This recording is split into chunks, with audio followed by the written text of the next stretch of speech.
dias agora, glorificando o Senhor. Então, os irmãos que participaram da pregação de Elias sabem o que eu estou dizendo, né? Aqueles que já leram o texto também sabem.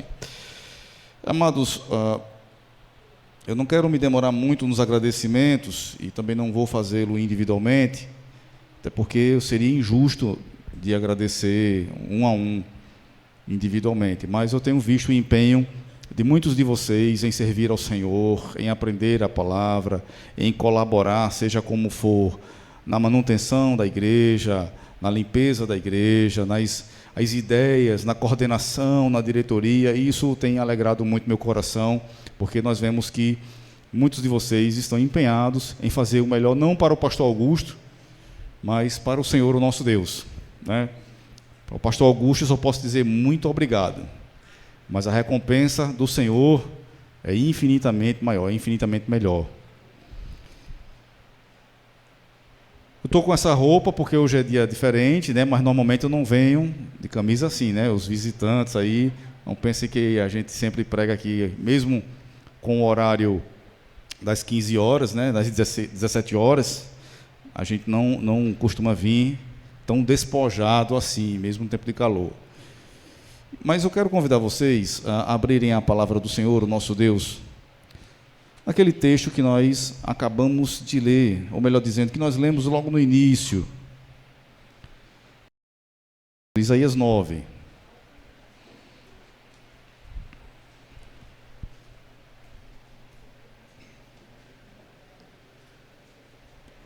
Vou aguardar os irmãos abrirem a palavra do Senhor. Vocês encontraram? Amém? Graças a Deus. Então, nós vamos ler do verso 1 até o verso 7. Contudo, não haverá mais escuridão para os que estavam aflitos. No passado, ele humilhou a terra de Zebulon e de Naphtali. Mas no futuro, honrará a Galileia dos gentios, o caminho do mar junto ao Jordão. O povo que caminhava em trevas viu uma grande luz. Sobre os que viviam na terra da sombra da morte, raiou uma luz. Fizeste crescer a nação e aumentaste a sua alegria.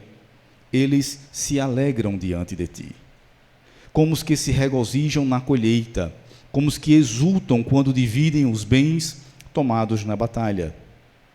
Pois tu destruíste o jugo que os oprimia, a canga que estava sobre os seus ombros, e a vara de castigo do seu opressor, como no dia da derrota de Midian. Pois toda bota de guerreiro usada em combate, e toda veste revolvida em sangue, serão queimadas como lenha no fogo.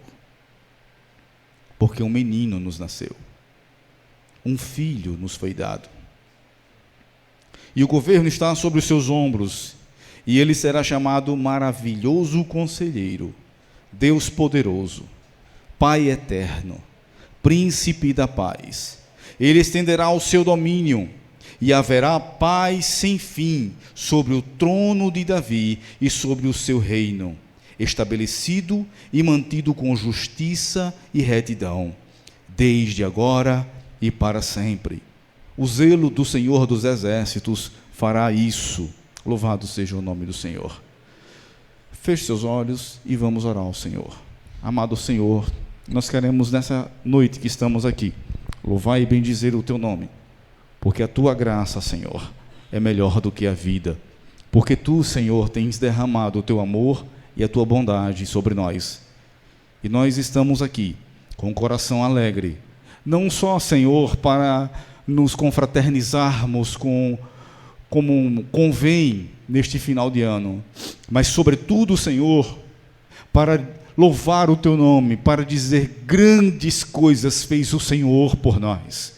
Por isso estamos alegres. Sim, grandes coisas fez o Senhor por nós. Cantarmos louvores ao teu nome, não só sobre os livramentos aqui nesta terra, não só sobre as bênçãos materiais que recebemos, que são incontáveis, mas sobretudo a grande e maravilhosa graça que nos foi dada em Cristo Jesus, o perdão dos nossos pecados, nossa adoção como filhos, nossa aceitação diante de Deus o Pai.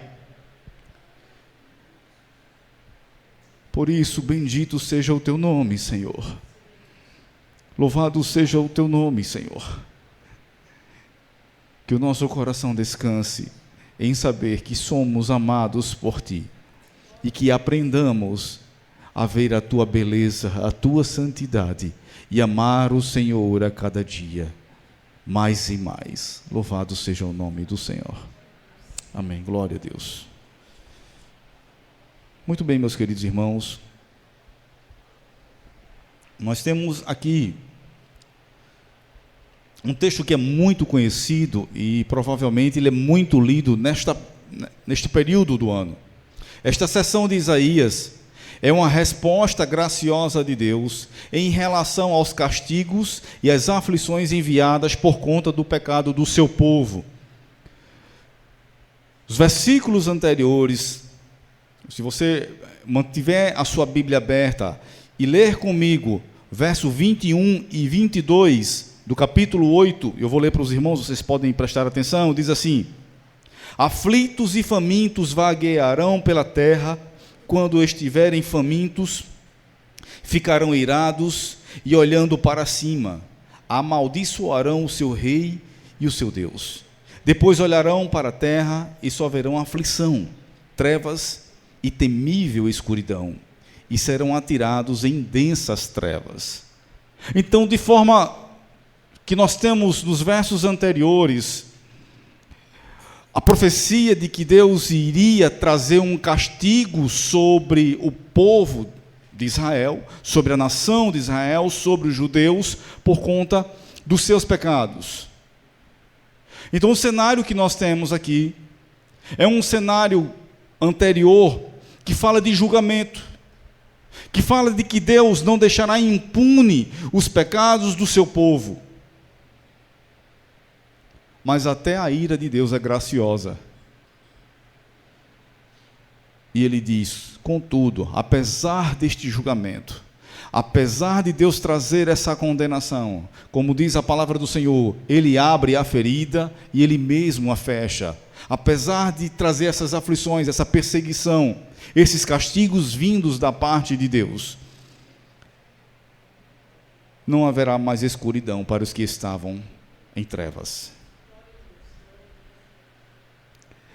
O que nós temos aqui é, na exata medida, o que o apóstolo Paulo propõe no capítulo 5 de Romanos, onde abundou o pecado, superabundou a graça.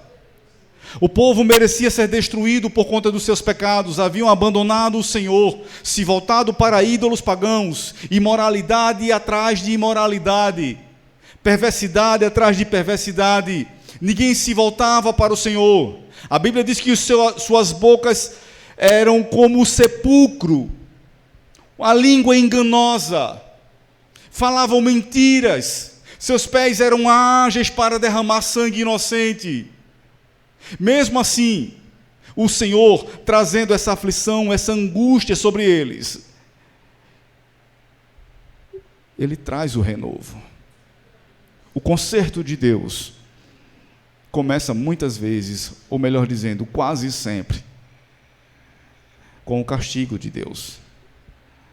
Ele diz em sua palavra: repreendo e corrijo a quem amo. De forma que quando Deus nos repreende e nos corrige, esta é, por certo, uma expressão do seu amor. Quando Ele nos repreende, quando Ele nos corrige, é uma forma dele dizer para mim e para você: eu te amo, meu filho, volte-se para mim. Ele não nos entrega as nossas paixões, Ele não nos abandona a nós mesmos. E quando Ele assim o faz, quando a Bíblia declara que Ele entrega ao homem as suas paixões, na verdade, esta é uma expressão da ira de Deus. Isto também está registrado na carta de Paulo aos Romanos, capítulo 1. Ele diz que Deus entrega os ímpios a si mesmos. É uma forma de expressão de ira de Deus. Nós temos aqui, nesse texto que nós lemos, uma divisão básica. 3 promessas. Uma gloriosa luz dissipará as trevas. Isso está no verso 1 e verso 2. um glorioso crescimento e uma alegria universal que surge a partir dessa luz. Fizeste crescer a nação e aumentaste a sua alegria. E no versos 4 e 5 nós temos a apresentação de uma gloriosa liberdade. A luz que resplandece sobre as trevas, o crescimento glorioso do povo de Deus que estava sendo perseguido, estava sendo aflito por conta dos babilônios. E aqui a promessa, a concretização da liberdade definitiva do homem. Não uma liberdade física, não só uma liberdade mental, mas sobretudo um espírito livre. E esse espírito livre, ele é escravo de Cristo. De forma que a nossa liberdade se reflete em servirmos ao Senhor. E quando nós não trabalhamos para o Senhor, quando nós não servimos a Deus, quando os dons e talentos que Ele nos concedeu não são em prol do seu reino, em prol da sua glória, nós estamos sendo escravizados pelo mundo. Quer ser livre? Sirva ao Senhor. Aplique-se nas coisas de Deus. Devote-se a servi-lo mais e melhor. Agora, voltando os olhos para o texto que nós lemos, há algumas outras divisões. E eu quero refletir com os amados irmãos a respeito de tudo isto. Não haverá mais escuridão. Se eu fosse você, eu daria um glória. Não haverá mais escuridão. No passado ele humilhou Israel. Entenda algo aqui. Nós estamos falando do reino do sul. Havia já a divisão entre reino do norte e reino do sul já havia acontecido. Os israelitas, que é o reino do norte, já haviam sido invadidos pelo Império Assírio e haviam sido arrasados, destruídos. Por isso ele fala desta destruição, desta humilhação das tribos mais ao norte, Zebulon e Naftali. Por causa da desobediência dos israelitas, eles foram destruídos, foram arrasados. Mas agora, Deus promete honrá-los grandemente. Não por conta dos seus méritos próprios, mas pela sua bondade e pela sua graça. Entretanto, não há comparação entre a dádiva e a transgressão, pois se muitos morreram por causa da transgressão de um só, muito mais a graça de Deus, isto é, a dádiva pela graça de um só homem, Jesus Cristo, transbordou para muitos. Não se pode comparar a dádiva de Deus com a consequência do pecado de um só homem.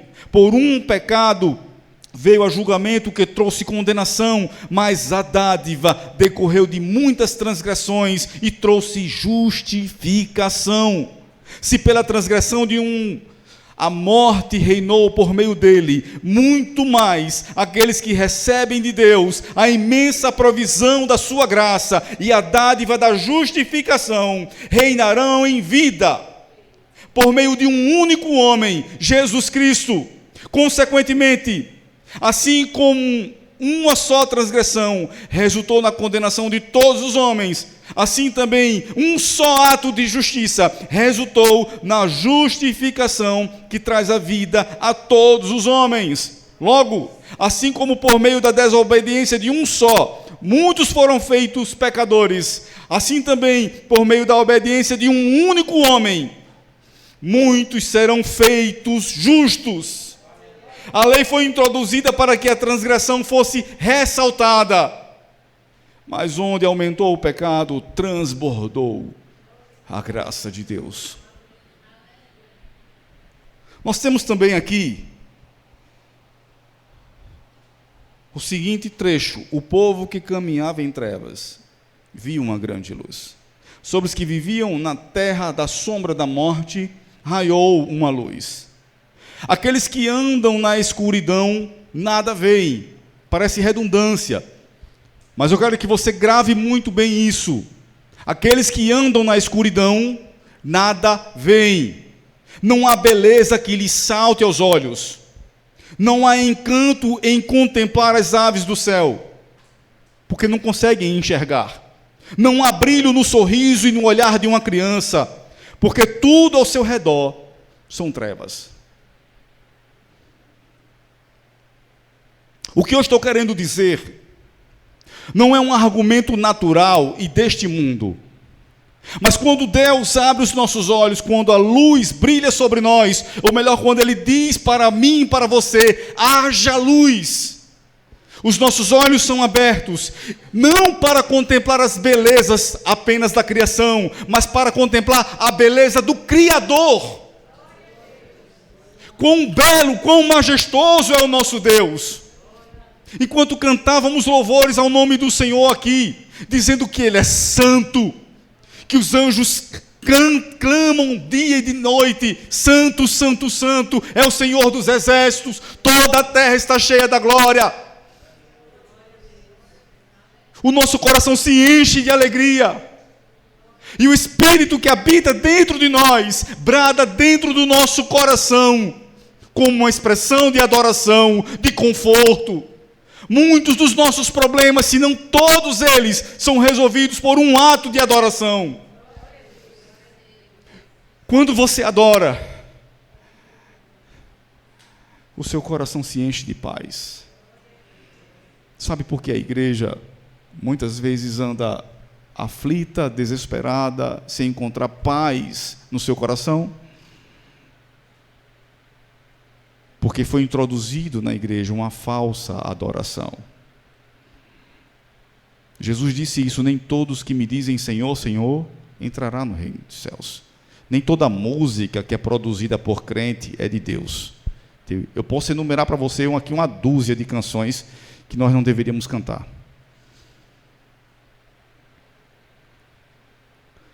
Fizeste crescer a nação e aumentaste a sua alegria, e eles se alegram diante de ti, como os que se regozijam na colheita, como os que exultam quando dividem os bens tomados na batalha. Certamente é uma grande alegria para aqueles que foram sensibilizados pela dor e pela necessidade obterem respostas às suas petições. Tal qual a estéril conceber e dar à luz um filho, tal qual a cura o é para o enfermo, o pão para o faminto e a água para o sedento, a visão para o cego, a caminhada para o aleijado e a pureza para os leprosos. Contudo, essa alegria não pode ser comparada com a dádiva de Deus em Cristo Jesus, pois todas as nossas alegrias são passageiras e superficiais, mas Cristo nos concede gozo eterno e paz sem fim. A igreja volta os olhos para aqui, para a terra, para ganhar, para prosperar, para se ocupar aqui na terra. E isso não concede paz aos nossos corações. Creia em mim quando eu digo isso. Eu já enveredei por este caminho. Já tentei trilhar meus pés só. Eu tive a ousadia de certa ocasião dizer: eu vou vencer na vida, eu só quero que Deus não me atrapalhe. Veja que ousadia, que blasfêmia, eu disse. Mas Deus é bom, é misericordioso. Os meus olhos estavam sobre grandes trevas. A minha alma estava jazindo no sepulcro. Mas Ele olhou com graça para mim e me deu vida.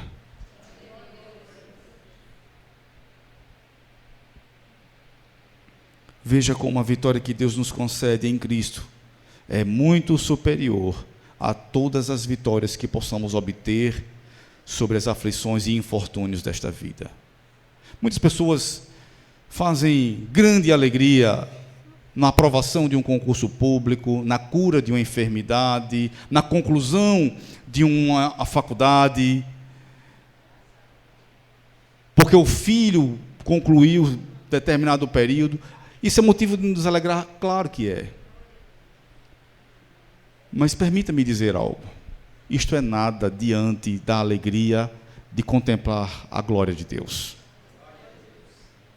Estávamos hoje pela manhã aqui, E nós falávamos na escola bíblica de que as ruas de ouro e cristal, os muros da cidade que nos aguarda, as suas portas são de pérolas, os seus muros são feitos de 12 pedras preciosas, ruas de ouro e de cristal, um mar como de vidro. Tudo isto, ainda que maravilhoso e majestoso, é nada diante da presença de Jesus. Irmãos, quando estivermos lá nos céus, nós não ficaremos abobalhados, surpresos com esta glória, a glória dessas coisas, porque diante de nós estará uma glória muito maior, que é contemplar Cristo Jesus, que é olhar para aquele que é todo poderoso, todo bondade, todo graça, e ouvir dele: vinde, benditos do meu Pai. Para mim isso vale qualquer esforço aqui na terra. Ouvir a voz de Jesus dizer para mim: vinde, bendito do meu Pai.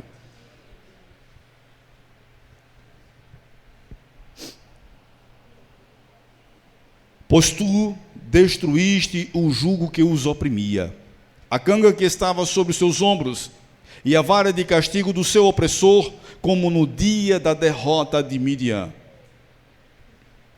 Deus é aquele que destrói o jugo do opressor. Eu vou repetir porque eu tenho certeza que você não compreendeu o que eu estou dizendo. Deus é aquele que destrói o jugo do opressor. Você se sente oprimido por alguma coisa? Uma necessidade frustrada, uma dificuldade, um filho que não vai bem, um marido que é meio capenga, a esposa que é vacilante, seja lá qual for o motivo, que oprime, que de alguma forma sobrecarrega o seu coração. Eu quero dizer que Deus é aquele que destrói o jugo do opressor.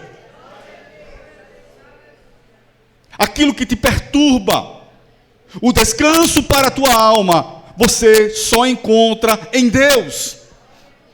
Você não encontra em lugar algum, em psicólogo algum, em médico algum, em filosofia alguma. Você encontra em Deus, pois Ele é aquele que destrói o jugo que nos oprime. Vinde a mim, vós que estáis cansados e sobrecarregados, pois eu vos aliviarei.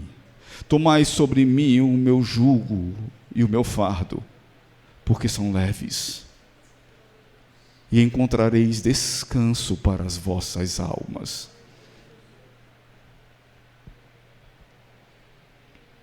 Como nos dias da derrota de Midian. Ele faz este comparativo aqui. É uma clara indicação da vitória que Gideão obteve da parte de Deus sobre os midianitas, que oprimiam grandemente os israelitas. Então, os midianitas sobrepujaram, sobrecarregaram, escravizaram os israelitas, e Israel nessa época empobreceu demais. E Deus usou um homem para trazer vitória. E aí ele faz esse comparativo. Tu destruíste o jugo, como nos dias que obtivemos vitória sobre os midianitas. E se você lembra muito bem da história, você vai saber que diante de milhares do exército adversário, Gideão e mais 300 homens deram vitória ao povo, porque não é pela força do homem, não é pelo braço do homem, é pelo poder de Deus.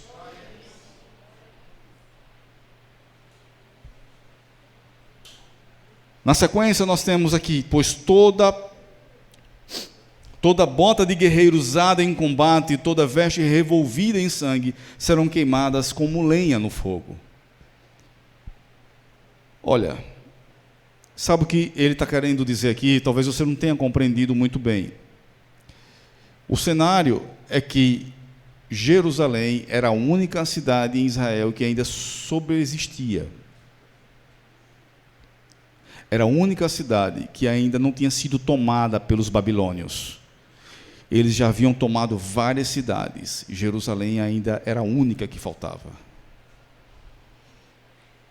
Ou seja, havia vitória do inimigo, do adversário. Estavam escravizando o povo. Crianças estavam sendo transportadas para o cativeiro. Sim, os pais viam seus filhos serem arrancados do seu seio familiar e serem levados para o cativeiro.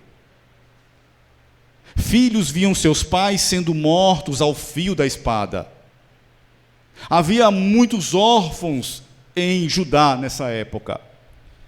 Ou seja, o que está sendo colocado aqui é que Deus vai acabar com todo vestígio de vitória do inimigo. Todo vestígio de vitória do inimigo será aniquilado. Não é só que Deus vai sobrepujar o adversário, o inimigo, para trazer vitória para o seu povo, mas que até os vestígios de vitória do inimigo serão completamente aniquilados. Pois o triunfo do Messias sobre os seus adversários é eterno. Temos aqui uma indicação tanto da grandeza da vitória, quanto do tempo de paz que essa vitória trará. Ele não só sobrepuja os seus inimigos, mas ele acaba com todo o vestígio de vitória do inimigo, do adversário. Ele é aquele que amarra o valente, adentra a casa do valente e rouba-lhe os bens. Ele é muito mais poderoso do que qualquer valente. Percebam como é vitorioso o nosso Senhor, pois Ele é o Todo-Poderoso, e não haverá impossíveis para Deus em todas as suas promessas.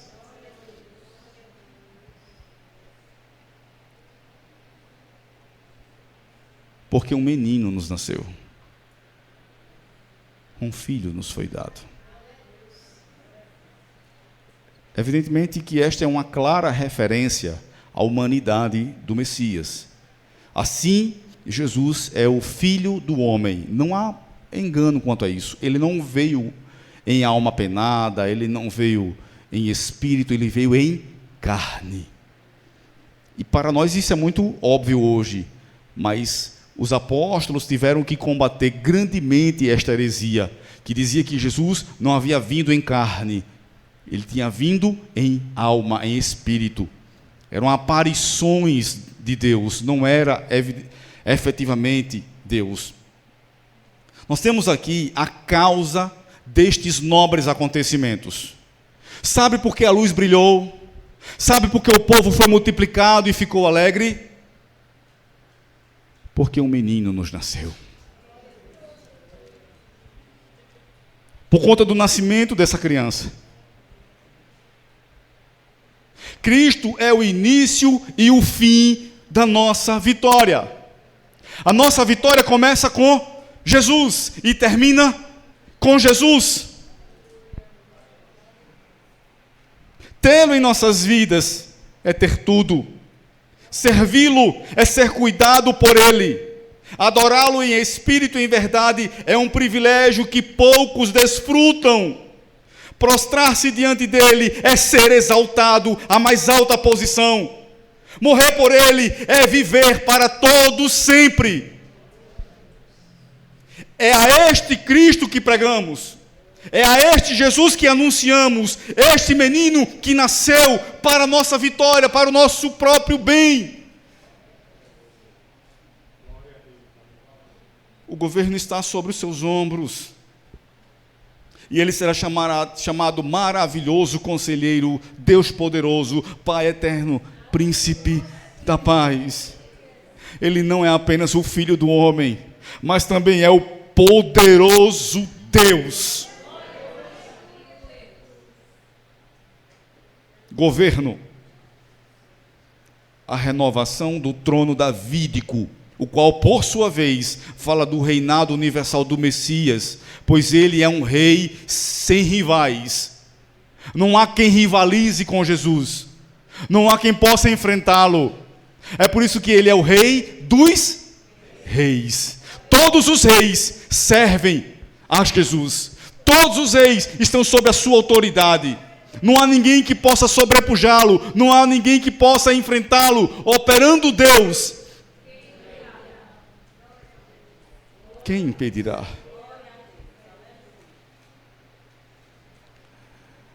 Literalmente, a palavra governo aqui em hebraico é carga de autoridade. O peso da autoridade, a carga da autoridade.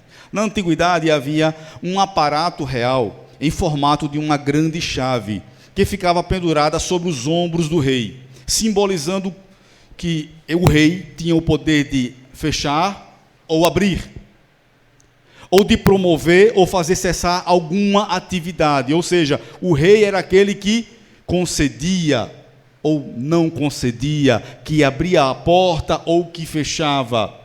E quando está sendo referenciado que o governo está sobre os seus ombros, que a carga da autoridade está sobre os seus ombros, está sendo dito que ele é aquele que abre porta e ninguém fecha, que abre porta onde não há possibilidade de ser aberta.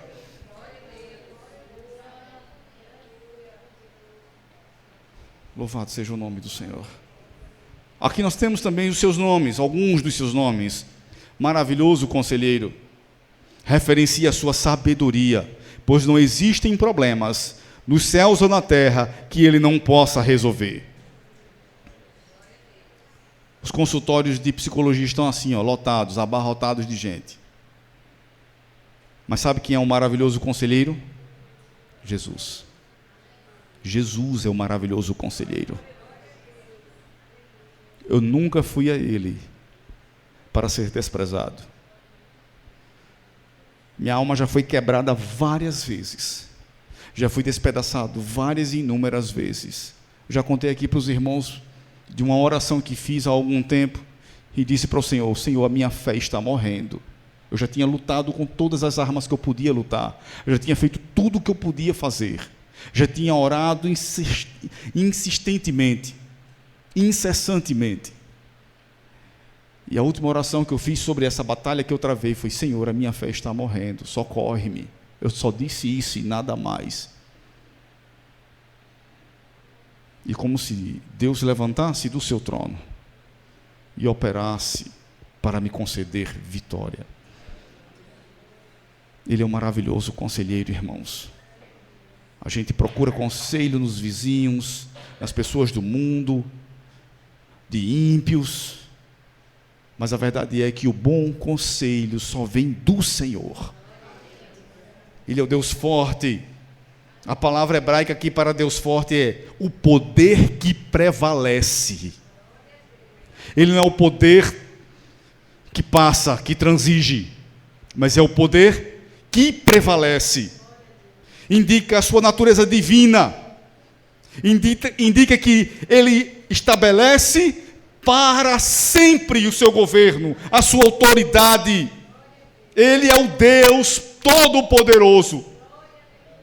E para aqueles que não creem que Jesus é Deus, tal qual o Pai e o Espírito, nós temos claramente um texto que comprova isso. Ele é o poder que prevalece. O governo está sobre os seus ombros. E ainda para piorar a situação destes que não acreditam em Cristo Jesus, é dito aqui que Ele é o Pai da eternidade, ou o Pai eterno. Ele é aquele que cria a eternidade, que chama a existência aquilo que não passa. Eu e você não podemos criar tempo. A nossa luta é contra o tempo, ou não é? Você acorda de manhã, já no frenesi, pelo menos eu sou assim, acordo de manhã, vou para um lado, vou para o outro, resolvo meus problemas, trabalho, quando olho, já está de noite. Mas já, meu Deus, se eu tivesse 48 horas, talvez não desse tempo. Se meu dia tivesse não 24 horas, mas 48 horas, talvez desse tempo. Muitas vezes é essa a sensação que eu tenho. Nós não criamos tempo, nós corremos atrás do tempo. O tempo muitas vezes nos escraviza.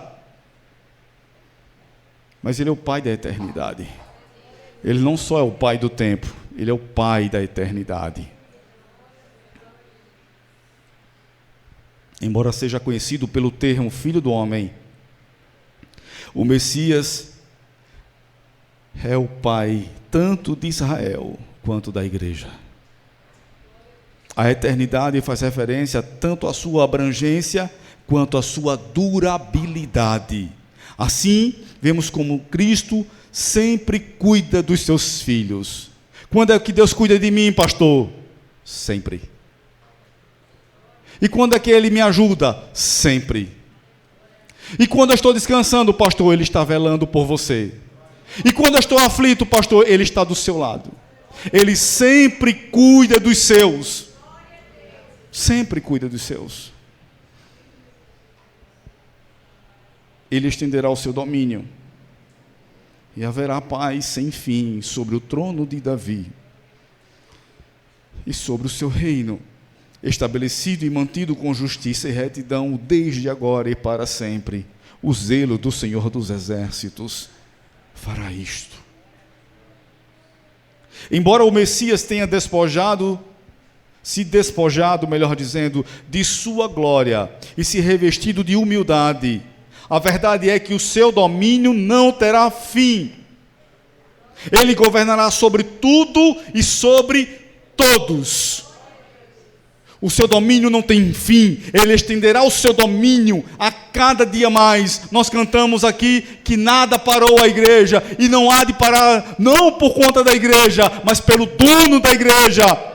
Não porque a noiva seja poderosa, mas porque o noivo que a guarda e a ama, a protege e cuida de sua noiva. Justiça e retidão são atributos do seu reino. Não há corrupção, não há favoritismo, parcialidade ou indiferença. Não há. Você pode esconder alguma coisa de mim, eu posso esconder alguma coisa de você, mas dos olhos do Todo-Poderoso ninguém se esconde. De forma que eu não quero terminar apenas com uma advertência, dizendo que os olhos do Senhor estão em todos os lugares. Não quero terminar apenas com essa advertência, mas que o seu domínio se estende sobre cada coração, que Ele visita e concede graça, que Ele concede arrependimento, como o apóstolo Paulo diz, que Deus é aquele que nos concede arrependimento. Nós não temos a capacidade de nos arrependermos por nós mesmos dos nossos pecados. É Deus quem concede arrependimento. É Deus quem muda a nossa visão. O seu domínio vai se estendendo em cada lar, em cada família, em cada coração, porque Ele é o Rei da Glória. Quem fará isto? O zelo do Senhor dos Exércitos, o amor do Senhor dos Exércitos, a bondade do Senhor dos Exércitos, a graça do Senhor dos Exércitos fará isto. Perceba aqui como Ele traz dor e sofrimento sobre o seu povo por conta dos pecados do seu povo. Ele também traz consolo, refrigério, bondade, graça. Se nós nos arrependermos dos nossos pecados, se nos voltarmos para o Senhor, se confiarmos a Ele de todo o nosso coração, o que nós temos tentado fazer aqui na igreja não é criar um povo que cumpre regras, que faz aquilo e deixa de fazer aquilo. A minha preocupação, o nosso desejo aqui é de implantar em cada coração um amor sincero pelo Senhor, de forma que obedecê-lo vai trazer prazer para as nossas vidas, vai trazer refrigério para a nossa alma. Se amarmos o Senhor de todo o nosso coração, não voltaremos os nossos olhos para as coisas do mundo. Se amarmos o Senhor de todo o nosso coração, nada poderá chamar nossa atenção, a não ser os olhos daquele que tudo vê, a não ser a bondade daquele que a todos abençoa. Bendito